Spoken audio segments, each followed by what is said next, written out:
Shalom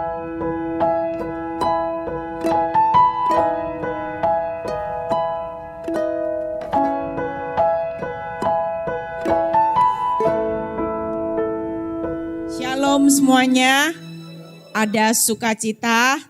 Ya, terima kasih buat kesempatan yang diberikan saya ya untuk bisa sharing firman di tempat ini. Ya, tentunya semua sudah hampir kenal saya ya. Karena wajah saya ini sekarang sudah dikenal di mana, di YouTube ya. Orang kalau dengar suara saya pasti sudah tahu, oh ini suaranya Ibu Eli. Tadi Ibu ketemu saya ya, baru pertama kali kita tatap muka ya Bu.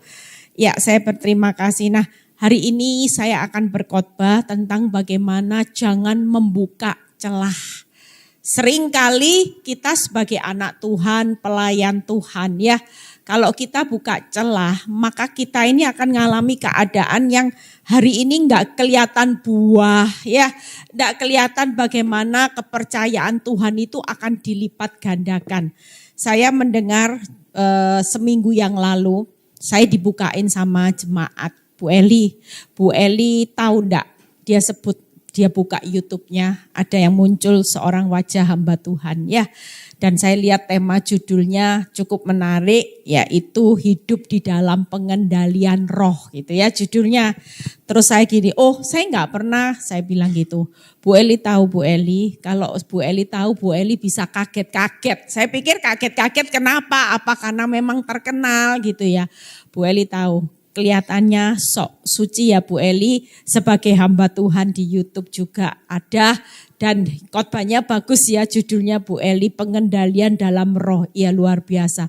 Tapi Bu Eli tahu istrinya dihajar habis Bu Eli dan istrinya itu sampai masuk ke rumah sakit jiwa.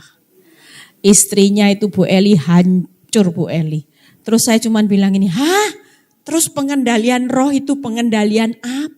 Saya cuma bilang gitu, makanya Bu Eli zaman sekarang ini ngeri loh Bu Eli, ngeri. Saya waktu diceritai bagaimana kehidupannya itu, kita semua itu sampai kaget-kaget, kok ada seorang yang bisa berkhotbah tentang pengendalian roh, tapi perbuatannya benar-benar perbuatan iblis. Makanya tanpa kita sadari, kita lihat ya, Yohanes 8 ayat 44 terlebih dahulu. Yohanes 8 ayat 44 terlebih dahulu. Kita ini kalau hari-hari ini dalam segala hal, saya ini lagi melatih diri saya. Saya berusaha setiap kali iblis selalu melemparkan sesuatu yang membuat saya tahu ini keinginan yang berlawanan dengan Tuhan. Saya langsung cepat ambil langkah, saya berkata ini bukan dari Tuhan. Termasuk roh ketakutan, roh khawatir itu semua bukan dari Tuhan. Nah kita lihat, iblislah yang menjadi bapakmu dan kamu ingin melakukan keinginan-keinginan bapakmu itu iblis. Ia adalah pembunuh manusia sejak semula dan tidak hidup dalam kebenaran. Sebab di dalam dia tidak ada kebenaran.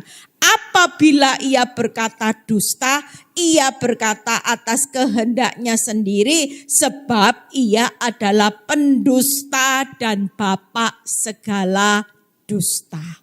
Hari ini pastikan kalau kita sebagai anak Tuhan, ya apapun yang terjadi, jangan, banyak orang stres, depresi, itu karena mereka selalu mendengar apa yang dikatakan tentang fakta hidupmu, masa depanmu yang gelap, itu senyatanya adalah perkataan dusta.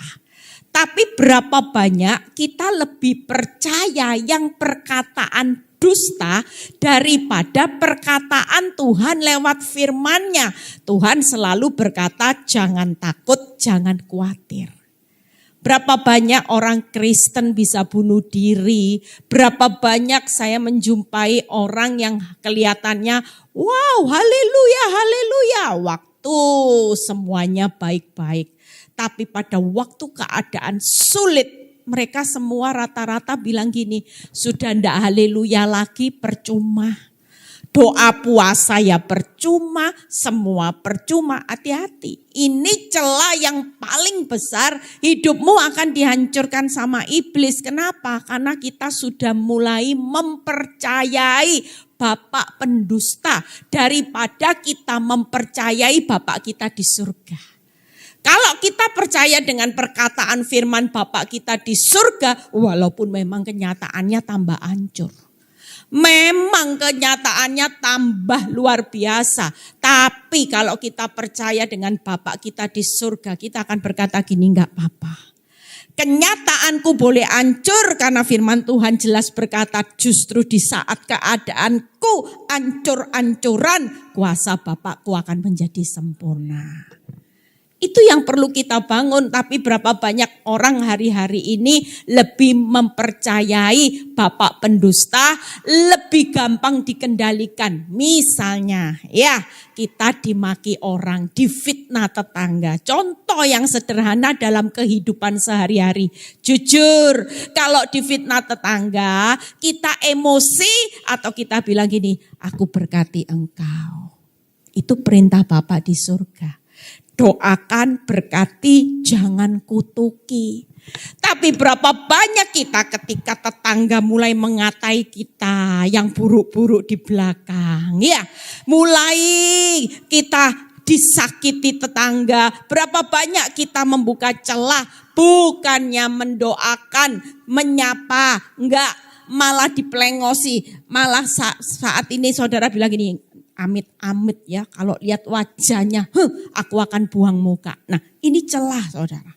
Kita hari ini yuk belajar untuk tidak membuka celah, untuk lebih mendengar apa kata pendusta, apa yang hari ini diperintahkan. Kalau memang yang kita lakukan untuk membalas itu bukan perintah dari Bapak di surga, alangkah kita hari ini lebih tunduk daripada kita mengenakan daging berhasil maki orang, tapi itu bukan sesuai dengan apa yang diperintahkan Tuhan.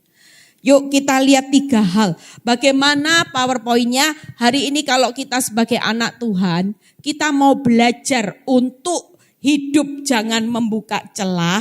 Yang pertama yaitu kita harus mencintai Tuhan melebihi dunia. Ya. Gak mungkin kalau saudara mencintai uang, ya hari ini saudara bisa cinta Tuhan. Berapa banyak orang rela kehilangan Tuhan tapi gak rela kehilangan uang. Berapa banyak saudara mengorbankan waktu untuk tidak beribadah karena ada yang namanya pekerjaan jauh lebih banyak. Berapa banyak orang rela menipu korupsi hanya untuk urusan perut, urusan Tuhan nanti urusan setelah korupsi minta ampun. Berapa banyak orang hanya karena ingin jengkel emosi karena lihat pasangannya selingkuh. Habis gitu dibales selingkuh, dibales selingkuh. Yang penting harga diri. Kalau kamu laku, sorry aku juga laku. Oh berapa banyak orang seperti itu. Mereka tidak pernah berpikir kalau mereka membalas, mereka hari ini bisa membalas selingkuh, bisa membalas caci maki dengan caci maki. Berarti kita lebih rela kehilangan Tuhan daripada harga diri. Itu sebabnya yang kedua, bagaimana kalau kita tidak ingin membuka celah, hiduplah dalam pengendalian roh, bukan daging dan hawa nafsu. Setiap kali pingin marah, roh yang kendalikan, roh akan bicara gini, jangan marah. Marah itu tidak mengerjakan kebenaran.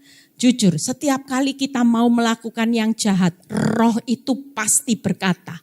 Dia pasti menegur kita, tapi berapa banyak kita hari ini gampang-gampangnya bukan roh yang mengendalikan daging, tapi emosi, jengkel, sakit hati yang mengendalikan kehidupan kita sehari-hari. Yang ketiga, yang paling penting, celah yang paling penting yaitu jaga hati. 3 hal ini perlu kita hidupi setiap hari supaya apa? Supaya hidup kita makin berkurang, Kristus yang makin bertambah. Kalau kita setiap hari bisa disiplin dengan seperti ini, maka kita sedang dikosongkan oleh Tuhan dan kita sedang dipenuhi oleh urapan yang benar-benar dari Tuhan. Ketika saya hari itu, saya setiap kali kalau mau khotbah, awal-awal saya nggak ngerti. Waktu saya mulai dipanggil Tuhan jadi hambanya, saya setiap kali mau khotbah kok banyak yang bikin saya marah. Tiap kali mau khotbah ada aja yang bikin saya marah. Sampai saya bilang gini sama Tuhan, lah orang mau khotbah kok Tuhan itu izinkan ya orang deket nyakiti saya. Kenapa Tuhan? Saya mau khotbah seharusnya saya dengar yang enak-enak toh Tuhan biar bisa sukacita. Biar hati ini tidak jengkel sehingga khotbahnya jadi maksimal. Kalau seperti ini kan rasanya mau khotbah besok tapi hari ini jengkel Tuhan, tidak salah jengkel. Tapi untung saya berkata dalam diri saya, sudahlah ampuni. Saya masih nggak ngerti kenapa itu terjadi. Sampai hari saya berkhotbah.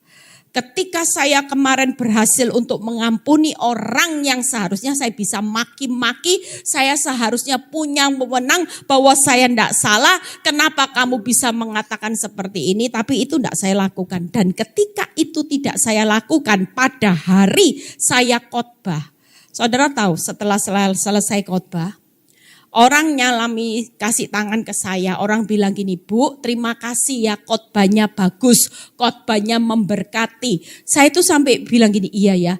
Dan setelah itu baru Tuhan bilang gini, kamu tahu kenapa kamu hari ini bisa khotbah memberkati banyak orang?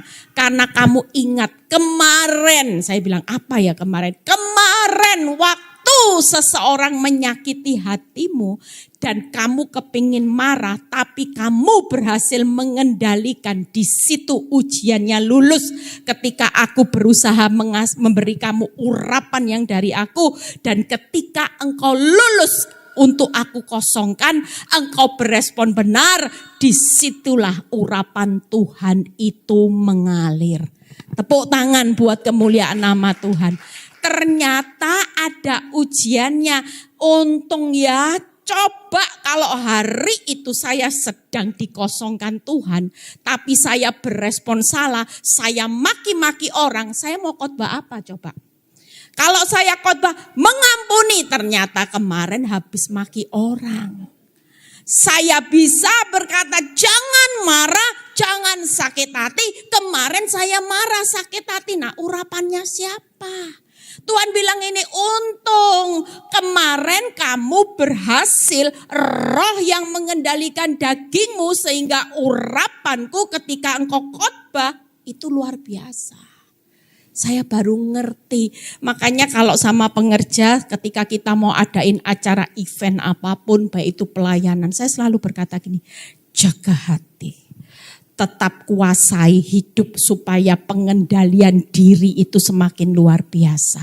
Supaya ketika kita dikosongkan, kita berhasil, maka kita akan diberi urapan yang dari Tuhan. Itu sebabnya ketika saudara punya habis lulus tidak buka celah, ada wibawa Allah. Ada urapan Allah, bukan sekedar urapan. Makanya diperlukan jadi pelaku firman terlebih dahulu. Baru waktu khotbah saudara sudah menghidupi. Amin. Nah, berikutnya yuk kita lihat satu persatu. Kalau jangan mencintai dunia melebihi Tuhan, yaitu 1 Yohanes 2 ayat 16 sampai 17. Ya, 1 Yohanes 2 ayat 16 sampai 17 dibaca terlebih dahulu.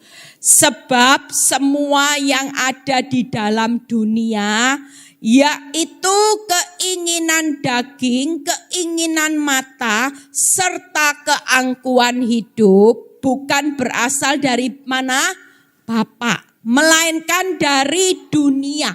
Yang namanya iblis, yang namanya penawaran dunia, semua ini berkaitan dengan musuhnya Allah. Lihat 17, dan dunia ini sedang lenyap dengan keinginannya, tetapi orang yang melakukan melakukan kehendak Allah tetap hidup selama-lamanya.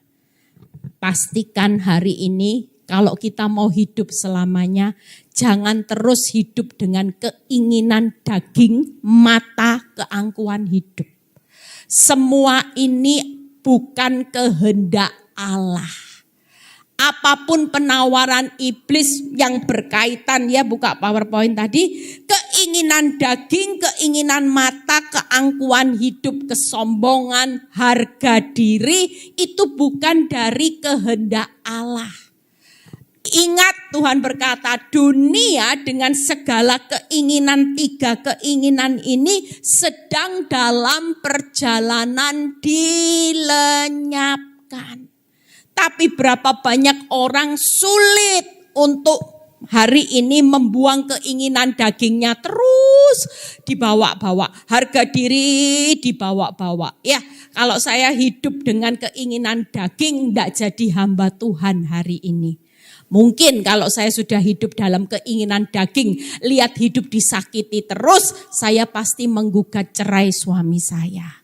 Mungkin saya bisa balas apapun perbuatan suami saya, karena iblis bilang gini, mumpung kamu masih muda, cepat laku, makin lama makin bertambah usianya, makin tidak laku, makin tua. Kalau itu setiap hari yang saya dengar, mungkin saya hari ini nggak akan menyelesaikan kehendak Allah, tapi saya akan melakukan sesuatu yang melawan kehendak Allah, yaitu untuk menghidupi kehendak saya sendiri. Mungkin saya bisa bilang gini, Tuhan, saya sudah tidak kuat, Tuhan, cerai aja Tuhan, daripada hidup menderita, hidup kan cuman sekali. Berapa banyak kita hari ini bisa mengutarakan pembenaran diri dengan keinginan daging, keinginan mata, keangkuhan hidup kita, supaya kita dibenarkan seolah-olah kita merasa hidup kita benar dengan apa yang kita lakukan. Tapi hari ini Tuhan mau jangan membuka celah. Setiap kali iblis menawarkan keinginan daging, mata, dan keangkuhan hidup yang hari ini memaksa hidup kita untuk melawan kehendak Allah, jauh lebih baik kita tunduk pada kehendak Allah. Ya, suatu kali saya pernah mengalami keadaan di mana ketika suami saya lagi ngobrol sama saya, ini lagi suasana enak-enak ya, tiba-tiba ada WhatsApp masuk dan suami saya baca WhatsApp. Suami saya tuh bisa terang-terangan bilang gini sama saya, kamu lihat ya, sekarang yang suka sama aku nih banyak wanita-wanita. Kalau kamu baca di sini, wanita-wanita yang WhatsApp saya itu usianya 18 tahun, 20, 21, 22. Dalam hati saya ketika dia berkata seperti itu sedang menyinggung area harga diri saya. Oh jelas, lah saya kepala 4 saudara. Ya, dia bilang kepala 18, 20. Itu jelas rasanya saya mau marah saudara. Saya hampir aja yang namanya jari saya bilang gini, kamu ngaca. Kamu sendiri sudah usia berapa? Waktu itu usia suami saya sudah 50 saudara. Kepingin enggak namanya jari ini, keinginan daging, mata itu sudah mau saya lihat dia dengan bangganya ngomong, lihat tuh cewek-cewek cantik, seksi, putih, taksir saya, mau naksir saya luar biasa. Jujur dalam hati saya, kamu ini ngomong sama siapa di depan saya? Saya kepingin rasanya emosi marah, tapi tiba-tiba Tuhan ingatkan, ingat. Jangan pernah hari ini terpancing emosi hanya karena keinginan daging, keangkuhan hidupmu rasanya kurang ajar Tuhan. Tapi hari itu untung saya sadar begitu saya mau rasanya tangan saya seperti ini, tiba-tiba Roh Kudus mengingatkan saya dan saya langsung ambil tangan ini berhenti. Saya cuma bilang gini, iya. Siapa yang enggak tahu suaminya Bu Eli ganteng? Saya bilang gitu. Lu jujur saudara, dengan mengatakan seperti ini saya percaya sekalipun sakit buat saya. Tapi saya tahu di alam roh Tuhan melihat kemenangan bagaimana saya berhasil membuang semua keinginan mata dan keangkuhan hidup. Mungkin saya bisa bilang gini, kamu punya otak gak? Kamu lagi bicara sama pembantu atau istri. Ini istri. Kamu kira kamu ngomong sama siapa sekarang yang ada di hadapanmu? Kamu punya otak, oh jujur itu jelas bisa saya lakukan. Tapi waktu tangan ini mau berusaha untuk menghakimi, saya mulai tunjuk diri saya sendiri. Diam. Apa yang dikatakan itu dia tidak tahu apa yang dia perbuat. Itu hanya alat sehingga iblis mau pancing emosimu untuk engkau hari ini tunduk kepada perintahnya. Hari itu langsung saya bilang gini, Tuhan untung ya saya bisa sabar. Saya cuman bilang iya, siapa yang enggak tahu namanya Pak Nyoto. Saya bilang gitu di hadapan dia, dia malah senyum-senyum, aduh jengkel, malah senyum-senyum GR saudara ya. Dalam hati saya, bawa kaca lo, jujur saya bisa bilang, mungkin saya bisa bilang gini, kamu kira kamu aja yang laku loh, saya kalau saya open PO diskon dikit-dikit juga laku loh. Jujur kalau mau ngomong jujur. Yang namanya harga diri enggak terima saudara, jujur. Bisa emosi, rasanya saya gitu ya. Tapi saya bersyukur sejak saya mengerti firman. Firman itu salah satu rem yang membuat hidup saya diubahkan Tuhan. Saya dulu orang yang enggak gampang terima. Saya ini dulu terkenal preman ya di kalangan teman saya, kalau suruh orang labrak-labrak orang, enggak ada yang berani. Langsung panggil, Eli, bagian Bu Eli, suruh labrak orang, ini jagonya. Ini mulut dipakai iblis. Tapi hari ini bersyukur karena sejak saya melatih pengendalian diri saya, mulut ini sekarang dipakai untuk kemuliaan nama Tuhan. Tepuk tangan buat ya, makanya jangan buka celah. Kalau kita kepingin dipakai Tuhan, mulai belajar mendisiplin diri dengan kehidupan kita sehari-hari. Yuk yang kedua, hidup dalam pengendalian roh. Buka Galatia 5. Ya, setelah kita berhasil membuang-buang, maka langkah berikutnya. Galatia 5 ayat 24 sampai 25 ya.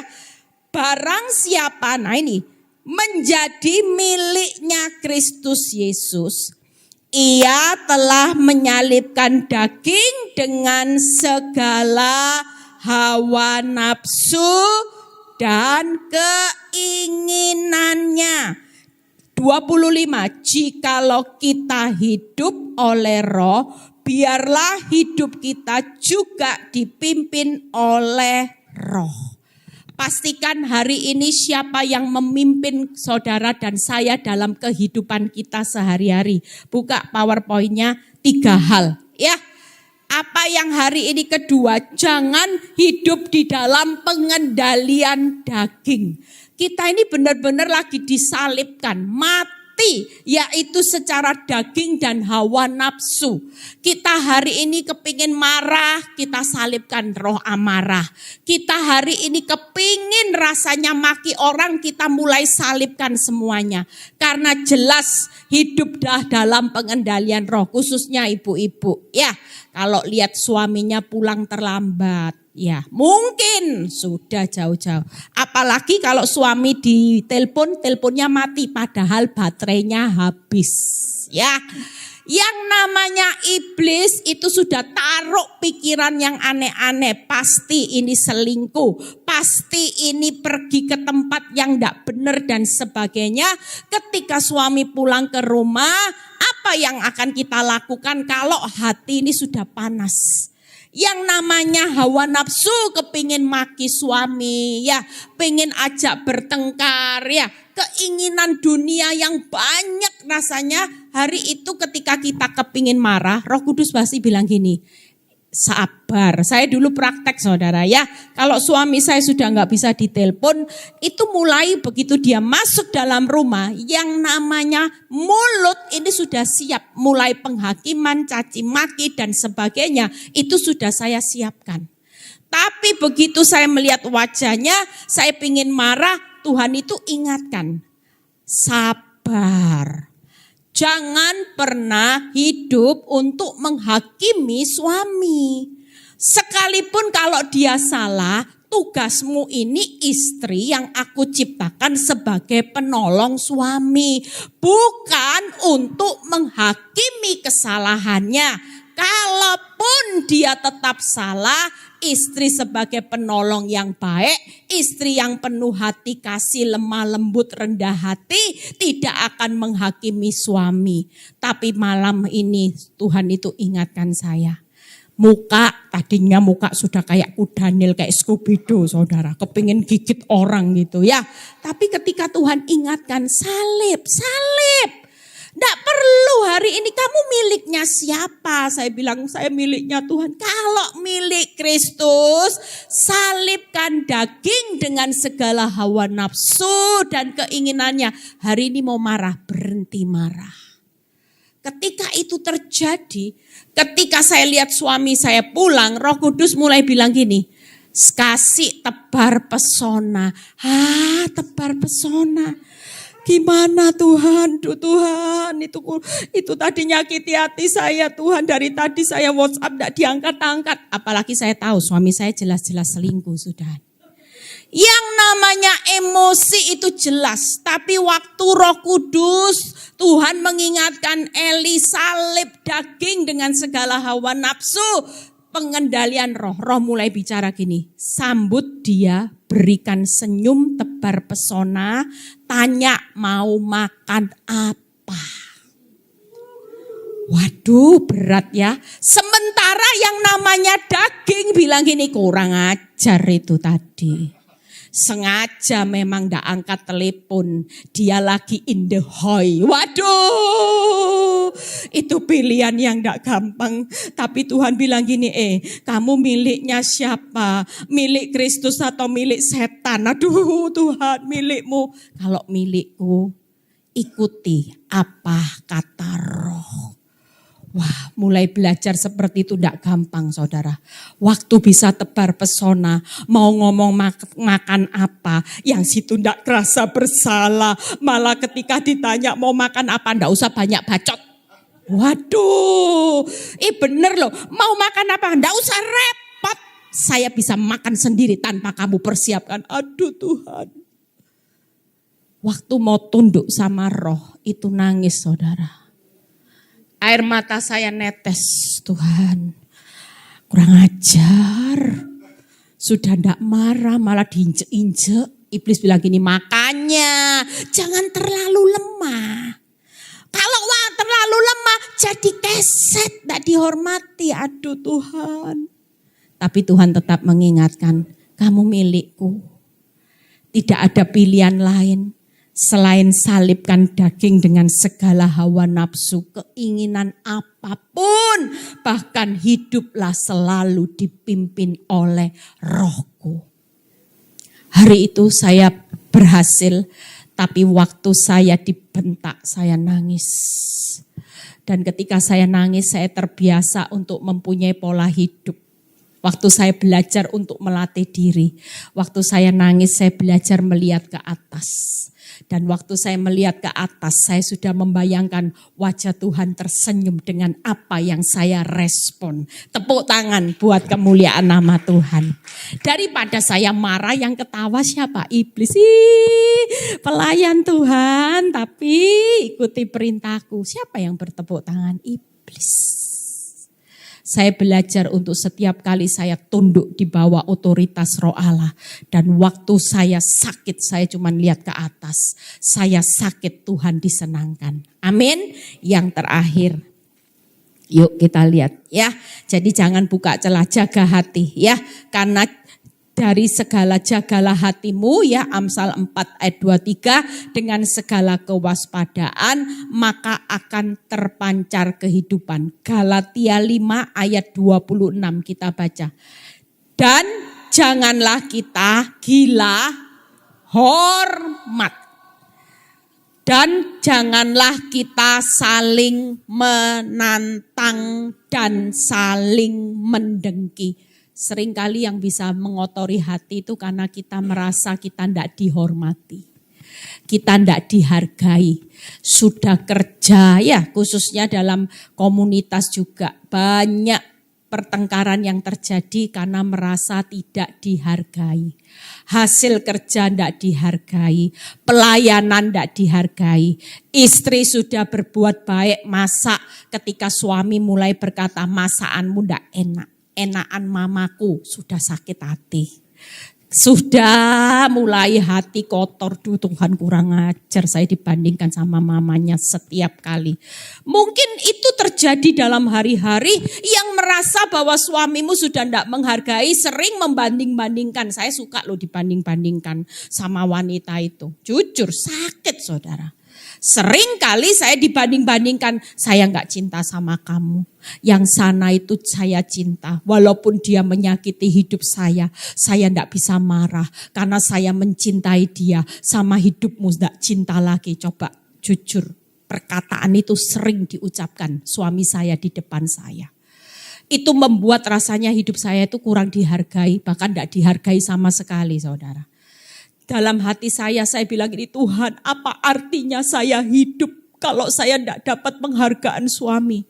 Jujur awal kepingin bunuh diri saudara. Ya rasanya hidup tidak dihargai. Tapi waktu Tuhan berkata buat hidup saya, Eli, manusia boleh tidak menghargai hidupmu. Tapi aku selalu melihat hidupmu. Walaupun engkau disia-siakan suamimu, engkau tetap biji mataku. Engkau tetap berharga di mataku dan engkau mulia. Dan aku sangat mengasihimu. Itu perkataan yang saya dengar, saya bilang iya Tuhan. Sekalipun orang di sampingku sudah tidak lihat lagi bagaimana menghargai saya sebagai istrinya. Ya, jujur waktu suami saya keluar masuk rumah semau-maunya sendiri, pulang jam 3 pagi, pulang subuh, tidak pulang ya tidak apa-apa, pulang seminggu ya tidak ada masalah. Itu membuat hidup saya seperti keset. Saya ini istri, mama dari 3 anak saya, sekarang sudah besar seperti ini. Serasa iblis bilang gini, habis manis sepah dibuang. Nah, kalau kita sudah merasa dibuang, kita akan jadi korban, kita tidak akan lihat hidup kita akan berharga seperti apa yang Tuhan mau. Justru yang dianggap sampah, ya yang dianggap sudah tidak berharga oleh suami, yang terlihat hari itu saya disia-sia. Tuhan pakai hidup saya hari ini menjadi hamba Tuhan. Tepuk tangan buat kemuliaan nama Tuhan. Makanya ibu-ibu tidak boleh lebay, ya, tidak boleh dikit-dikit sensi, dikit-dikit baper, dikit-dikit main perasaan. Ya, suami diajak ngomong tidak digobres sudah tutup bantal. Sudah tidak mau lihat wajah suami, itu enggak boleh. Itu celah. Kalau itu dilakukan nanti lama-lama hanya karena masalah yang kecil celah bisa membawa perceraian. Berapa banyak perceraian itu bukan hanya persoalan selingkuh saudara. Tapi perceraian itu hanya dari masalah yang kecil-kecil. Urusan yang dikit-dikit dibawa sensi, harga diri, keinginan-keinginan yang hari ini kalau saudara bisa matikan semua keinginan itu tidak jadi masalah. Hanya karena hal seperti itu kita ini sudah membuat pernikahan itu di ujung tanduk perceraian. Nah, lihat 3 hal ya. Jangan gila hormat, jangan saling menantang ya, yang tidak terima merasa benar, jangan saling mendengki, iri hati itu terutama. Berapa banyak orang karena iri hati tidak terima ya. Saya melihat berapa ibu-ibu yang selalu iri hati melihat bagaimana ketika suaminya jatuh dalam perselingkuhan suka membandingkan dengan wanita yang di sana. Itu membuat ibu-ibu ada loh salah seorang kenalan saya gara-gara suka membandingkan sosmednya wanita tobat dibelikan dicipika-cipiki sama suaminya. Tiap kali dilihat akhirnya bunuh diri saudara. Kenapa? Karena perasaan iri. Rasa ndak terima ini istri. Kok diperlakukan yang sana bukan siapa-siapa kok dimanja-manja. Saya selalu ngomong sama ibu-ibu. Sudahlah ibu-ibu. Jangan iri sama orang berdosa. Seenak-enak orang berdosa bayar harganya mahal. Tapi buat hidupmu yang hari ini diperlakukan tidak adil, nanti upamu besar. Termasuk anak cucu bujuk orang benar pasti diperhitungkan Tuhan. Amin. Saya sudah selesai, yuk pemain musik boleh segera naik ke depan. Ya, kita akan nyanyikan satu lagu. Jadi 3 hal. Yang pertama apa tadi? Jangan mencintai dunia melebihi Tuhan. Ya. Yang kedua yaitu jangan, apalagi yang kedua saudara, jangan hidup dalam pengendalian daging. Itu hari ini mulai dibuang semuanya. Yang ketiga tetap jaga hati. Yuk bangkit berdiri.